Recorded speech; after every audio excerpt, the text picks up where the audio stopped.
Bonjour à tous, c'est Baptiste, ingénieur produit chez Lone Rider. Dans ces vidéos, on vous présente les nouveaux produits de la feuille blanche jusqu'à la mise en production, les tests, etc. On essaie de recueillir un maximum d'informations de votre part pour améliorer les produits.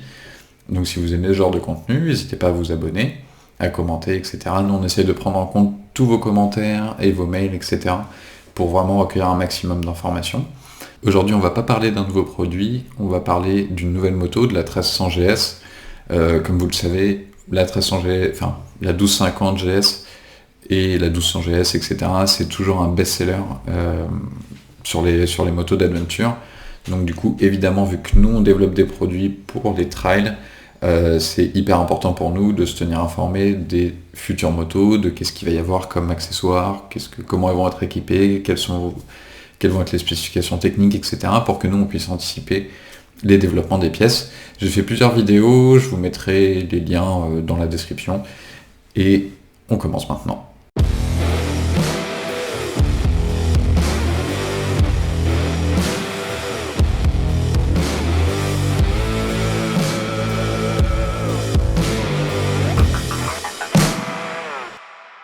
Donc on n'est pas journaliste ou quoi, hein. Ici nous on essaie juste d'analyser un petit peu toutes les informations qu'on puisse savoir pour anticiper ces développements-là, et vu que vous êtes un certain nombre à rouler en GS et puis à vous intéresser au trail et à l'actu en général, c'est intéressant je trouve de faire ces petites vidéos, surtout que là on est en train de développer donc le top case, les feux additionnels, etc. Donc c'est des choses qui prennent pas mal de temps et sur lesquelles on n'a pas forcément beaucoup de contenu à vous proposer. Donc en attendant, ça nous permet de faire une petite vidéo pour parler de ces nouveautés-là. Donc la nouveauté, c'est qu'il y a quelques jours, il y a Motorrad Magazine, donc un magazine allemand. Je vais vous mettre le lien en description de l'article. Donc c'est un article en allemand qui a des nouvelles photos de la 1300 GS qui là sont beaucoup plus claires que ce qu'on a pu voir jusque-là. Donc parce que jusque-là, il y a eu pas mal d'infos qui ont fuité depuis 2021. Premier Spy Shot, donc il date de juin 2021, et ensuite on l'a vu en train de rouler en off-road, on l'a vu en train de rouler sur la route en Italie, Motojournal l'a vu également en février, et donc ça nous permet de voir petit à petit à quoi va ressembler la moto, et les traits sont en train de se dessiner très très clairement. Il y avait eu aussi une autre fuite au niveau des appellations de la moto, donc avec la 1300 GS qui elle sera la prochaine à sortir. Il y aurait également une 1400 GS qui elle serait l'équivalent de la Adventure, et une M1400 GS ou M1300 GS, je sais plus. Donc voilà, est-ce que là ça serait plus routier, est-ce que ça serait plus off-road, ça on sait pas encore. Donc première photo, c'est celle-ci. Déjà on voit les motos beaucoup plus clairement, on commence à vraiment identifier un peu le style qu'elle va avoir. Donc on a toujours ce bec de canard là. Donc sur les motos qu'on voit là, il y a deux configurations particulières. Celle qui est devant, si on regarde bien, elle n'a pas de clignotant à l'avant, ils sont intégrés directement dans les protège-mains, et elle n'a pas de crash bar, tandis que derrière, on a une crash bar, on a un sabot également qui est un petit peu différent, et on a les clignotants qui sont pas intégrés dans le protège-main, mais qui sont intégrés directement à côté du feu. Alors est-ce que ça sera le feu ou pas? C'est pareil, on ne sait pas encore. Mais voilà, en tout cas, première photo, c'est celle-ci. Ensuite, un peu plus en détail ici, ce qu'on voit, donc le nouveau châssis. Donc une boucle arrière complètement différente, donc je suppose en aluminium, qui serait injecté en alu. Donc on sort un petit peu du tubulaire de ce que faisait BMW jusque-là sur les GS. Le cadre principal aussi complètement nouveau, ça on avait déjà pu le voir avant. Ensuite au niveau de la bagagerie, ça ressemble au système Vario toujours, donc avec un point de fixation en bas et deux crochets en haut. Et ensuite au niveau de la crash bar, donc on est toujours sur une crash bar avec 3 points d'accroche. Donc on a un très grand bras de levier depuis les points de fixation du bas. On a un troisième point en haut qui reprend un petit peu mieux les efforts. Donc est-ce que ça va réduire un peu moins justement cet effet de levier et de la crash bar qui se tord? C'est possible, hein.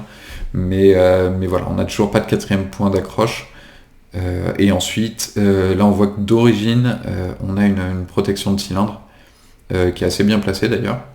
On voit également le retour des jantes à rayons qui jusque-là, on n'a eu que des jantes à bâton sur tous les modèles qui avaient été pris en photo, mis à part le tout premier Spy Shot. Donc voilà, déjà ils vont conserver les jantes à rayons, donc ça c'est plutôt une bonne nouvelle parce que c'est un un des marqueurs aussi un petit peu de l'AGS, avec ces jantes rayonnées en parapluie. Donc ensuite, au niveau du moteur, il semblerait qu'il y ait des évolutions aussi. Donc voilà, avec une nouvelle culasse, le refroidissement a changé un petit peu.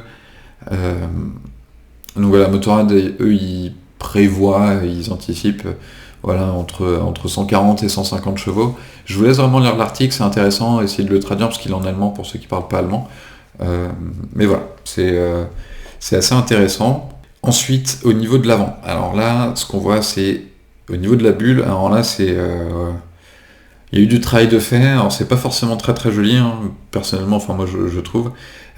Donc on a des déflecteurs sur les côtés qui sont assez proéminents, on en a 2 autres sur les côtés, et ensuite la bulle qui elle est une bulle électrique, donc voilà, avec un réglage en hauteur électrique. On le voit également sur d'autres photos un petit peu plus loin. On a également un cruise control adaptatif, donc là on voit le radar qu'il y a devant. Au niveau du feu, pour l'instant, c'est toujours assez bien maquillé. Donc est-ce que le feu sera dans cette partie-là? Est-ce qu'il sera dans la partie du dessous? Est-ce qu'il n'y aura pas de feu et que ce sera uniquement les feux additionnels ici qui seront utilisés? Voilà. Sur l'aspect éclairage, il y a pas mal de questions. Est-ce qu'ils vont conserver leur style asymétrique? Est-ce qu'on va passer sur du symétrique ou pas? Voilà, pas mal de questions. Sur les bagages derrière, donc on reconnaît un petit peu les crochets des Vario. Alors est-ce que ça va être identique ou pas?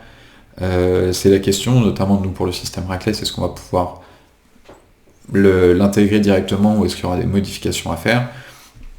Ensuite, au niveau du top case et de la platine derrière, donc la platine est différente, par contre on voit que les points d'accroche, ça a l'air d'être 4 vis, 4 vis sur le même plan, donc ça veut dire une adaptation assez facile, nous derrière pour le top case qui est en cours de développement. Donc là une autre photo vue de devant, donc là ici pas grand chose de plus à dire que la précédente. Ensuite photo de derrière, donc là l'échappement il est nouveau, c'est le même que la Cracovie qu'on avait pu voir sur les photos où elle est sous le drap bleu. Nouveau repose-pied également, alors on pourrait deviner un réglage en hauteur des repose-pieds.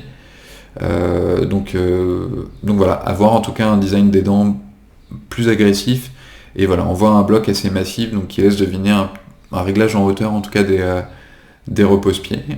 Ensuite sur la partie arrière, ce qu'on voit également, donc là les clignotants de derrière sont 3 en 1, donc ils font clignotant, feu stop et feu arrière.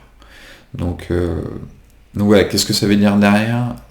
Vous connaissant BMW, ça va être des pièces qui vont être assez chères à changer en cas de dommage. Donc voilà, c'est-à-dire que les protections de clignotants qu'on faisait jusque-là sur les GS, il va falloir sûrement qu'on les mette à jour et qu'on les fasse relativement solides pour éviter que ça se casse en cas de chute en off-road ou même sur la route, hein, mais voilà. Ça risque d'être des pièces qui coûtent assez cher. Donc là on voit également le crash bar, donc avec donc voilà, uniquement les 3 points d'accroche, donc avec un 4ème qui pourrait être pas mal là, surtout qu'on voit sur d'autres photos un petit peu avant, qui a un point d'ancrage qui s'y prête parfaitement. Donc on en a parlé un petit peu plus tôt il y a quelques mois. Donc nous on est en train de développer des crash bars. Donc voilà, on est en train de mettre en place tout ça, voir les différentes solutions techniques qu'on va mettre en place là-dessus. Mais voilà, je pense que sur la 1300, il y aura en tout cas quelque chose à faire. Ensuite, on arrive au cockpit, donc nouveau cockpit, on voit un support de téléphone aussi intégré directement dedans. Et ce qu'on voit là, il y a 2 choses. Donc, sur le nouveau cockpit, on voit ici une espèce un logo de route avec des petites barres. Donc, Motorrad dit que c'est sûrement voilà, pour le radar. Pour le radar du cruise control, voilà, avoir la distance devant, peut-être une assistance au freinage aussi. Et on voit également sur le rétroviseur un indicateur de point mort, donc ce qui est assez chouette. Donc voilà, ça laisse en tout cas deviner ça. Donc ensuite au niveau du sabot, on voit également qu'il est très très fin, donc ça c'est un truc qu'on est en train de développer aussi. On voit un petit peu mieux les points d'accroche, là on voit le 4ème point d'accroche dont je vous parlais tout à l'heure pour le crash bar.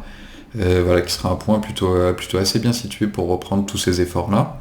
Donc on voit également un nouveau design de la béquille latérale. Donc nous, ça veut dire sur l'extension de béquille latérale qu'on produit jusqu'à maintenant, il va falloir qu'on fasse une mise à jour.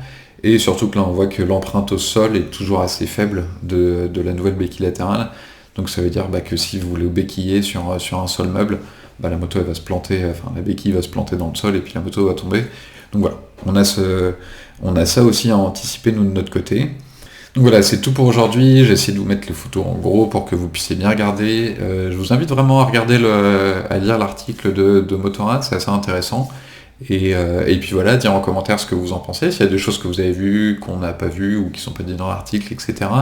Voilà, vraiment ici c'est de l'échange pour essayer de deviner au maximum ce qui va se passer pour que nous on anticipe derrière et qu'on soit assez rapidement sur le marché sur cette 1300 GS. Donc voilà, vous inquiétez pas, c'est pas parce qu'on parle de la 1300 GS qu'on va faire que des pièces pour la 1300 GS, mais voilà, ça reste un best-seller, donc nous je pense que vous comprenez que c'est indispensable pour nous de se concentrer et d'observer méticuleusement ce qui se passe ici, pour anticiper les années à venir. Moi en attendant, je reviens très vite vers vous avec des nouvelles vidéos produits, et je vous souhaite à tous une très bonne journée.